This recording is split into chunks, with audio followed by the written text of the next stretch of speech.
The following program is a SUTV student production. The views expressed are not necessarily those of Salisbury University, the University System of Maryland, its regents, administration, officers, employees, or... And thank you, Mr. Jackson, for taking the time to sit and talk to us. Tell me why you're running for Congress. Well, I'm basically, there's studies out there right now that are going out and discussing with the voters and stuff like that, but there's different polls out there that 83% of voters here in Maryland are dissatisfied with Congress and the members, and I'm one of them. I think that Andy Harris is a good soldier in regards to voting the party line and stuff like that, but in my opinion, he's not a leader. A lot of people that I've spoken to throughout the 12 counties within the district, a lot of voters don't care for him. They find that he has lied to them, or he hasn't voted, or his promises he didn't vote the way he promised to vote. I just think that with a lot of the people that are in the political game, legislators, that they're not so truthful. They're bought and sold by special interest groups and lobbyists, and they're not truly going in and taking care of the voters' needs. Oftentimes they're there for self-serving themselves. They're there for to build on their own egos rather than remembering that seat is ours, and it's the constituents for that district, and they need to vote on what the people, their voters and their constituents want, not on their personal agenda or their personal opinions and needs. So it's really a culmination of reasons why I'm running, but I plan on bringing honor, integrity, and service and accountability. And I know people are used to hearing that from candidates for any political office, but I have a law enforcement background here with the state for 20 years. I've served 6 years in the Marine Corps, so I've taken an oath to office twice. And both of those require having some integrity and honor, and putting yourself at a higher level than your average person in society, and to be held to that level, and to be held to a higher accountability. And so I plan on taking these qualities and taking them up to DC, and really being there for the people to remember, hey, this is something I plan on doing and would love to do, to move from the executive level into the legislative branch, and be there for everybody, and actually have them be able to count on me, that I'm not just some form of lip service for them. So that's why I'm running. You began to talk about your experience in the armed services, Mm-hmm. and with law enforcement. How do you think those experiences will help you if elected? Well, I've had the opportunity as a result of, being in the military and being in law enforcement to, I guess, experience being out there in society and meeting everybody from, unfortunately, the very poor people, the criminals, but at the same time, get to meet the governor, meet the president of the United States, meet several different legislators at both the federal level, state level, and being in a state government and working in different capacities. You get out there and you work with other departments, at a state level right now. You work with other, entities out there, and you learn to form bonds of relationships, just not exclusively to law enforcement itself. So you learn to foster these relationships, and that's ultimately what I plan on doing, in Congress, is taking my public service in taking the support that I will have from the citizens, and not losing focus that I'm going to take their voice to DC and truly really watch what needs to be done, provide the leadership. When we see the stuff that's wrong, if we see bills that are coming across that are complete contrary to what the needs are for our citizens over here, that we're going to vote against it. And even if it's not popular with, we'll say, the Republican, the party, but that is not, it's not serving our people correctly. So we're not going to, I'm not going to be the type of person that's going to be bought and sold to the special interest groups, the lobbyists and stuff like that. If it's not, it make good sense for us, then we're not going to go that route. And I think that with my time in public service, that I've had so much experience of being out there and getting to see what actually transpires and what happens,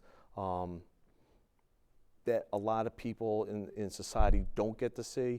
That I can relate to the citizens at many levels, and I hope to transition that into the legislative branch and taking my ability to communicate with different legislative branches and different entities within the state and hopefully at the federal level to be able to, work with them and then apply good policies and good bills that are going to be beneficial to us. Tell me about some of your top priorities. What are some of the issues that are most important to you, and whether those are issues that strictly affect Marylanders or issues that you'd be addressing, in the United States Congress? First and foremost, I know this is a real national topic right now, and it should be, is definitely national security. That's our absolute priority. With national security, again, everybody talks and they've really worn it out with the secure the borders and stuff like that. But it really is what it comes down to. We truly need to secure the borders. We need to really vet who's coming into this country. So I'm definitely all for the controlling the immigration and get a hold on that.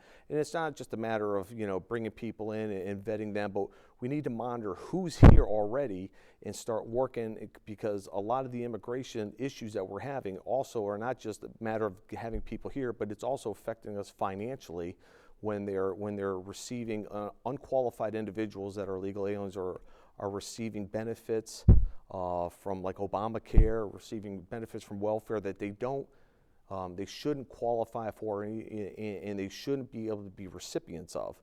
So there's a whole financial aspect of it. But when it comes to, again, another big one is with the Syrians. And I know they talk about bringing the refugees in literally hundreds of thousands. Anybody that's taken the time to research what's going on in Europe should be scared. It's not a matter of just of some form of racism or you're not being a humanitarian. But we have to understand that it's not a Muslim thing or anything like that. But they had a culture that they grew up in Middle East that in all likelihood they are not going to assimilate to what we have in our way of life and our ideology. And the thing is, we can't vet them. That many people, especially we can't confirm, dates of birth, histories, what they've done, who they associate with.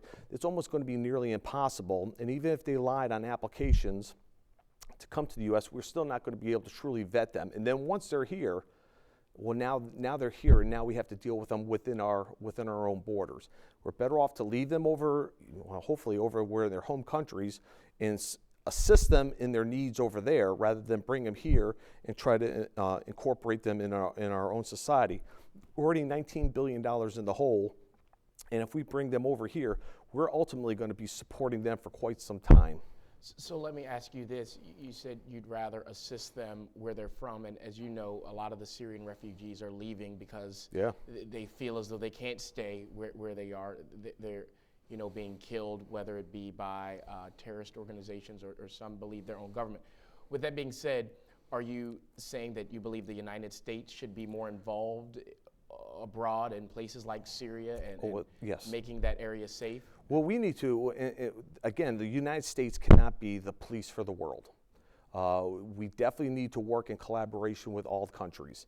If you have ISIS that's running amok in Syria, driving the refugees out of the country to find and seek safe harbor, I get that. I understand that. As humanitarian, if we had terrorist groups that were, completely enveloping and taking over our country, I understand that why people move on. But trying to bring them all the way over here, I don't agree with. Now that they're in Europe and they're in several countries in there, we as a nation of of understanding the need to help people, and we have the resources to help people, let's do it. But we can't go over there by ourselves and try to take over an entire country. Almost, historically, every time we've ever gone into a country like Iraq, Afghanistan, we're going to dominate while we're there. We're going to have some control over there, but ultimately we get stuck in long-term, operations like Vietnam was a police action.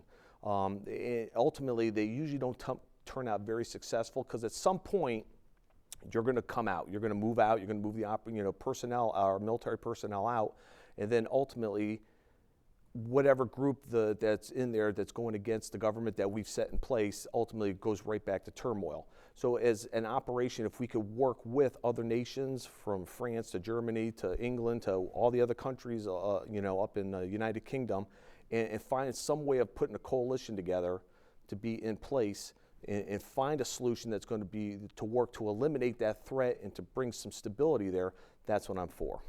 Mr. Jackson, why do you think you can win? You're obviously facing an incumbent in this primary. You know how difficult it is to unseat an incumbent member of Congress. Why do you think you can win in April? Well, again, I was looking at running for office, and I've always kind of been, very interested in it for several years. But probably in the last year or two, I started putting the feelers out there in regards to, this political position and people's opinions of Andy. And, I read different articles, and of course, a lot of his stuff is blogging and stuff like that. But in last year, I started really going out there to different events and started talking with the citizens from Carroll County all the way to Somerset down in Crisfield. And everywhere I go, there's a lot of people that want another choice. They're not content with Andy Harris. But yes, he is the incumbent. He has a large war chest. He has name notoriety. But I think we're at the point now, it's almost like the Anthony Brown of a couple years ago. It's the Larry Hogan beat Anthony Brown. It's having another choice, and that's what's going to be healthy for the Republican Party, is to say, look, he's there, but if people are dissatisfied with him, they want another option. Now, if he wins, wonderful. I'll support him 100% because I do support the Republican Party. I just think that we need to have another choice for the citizens and the voters of the Republican Party to be out there.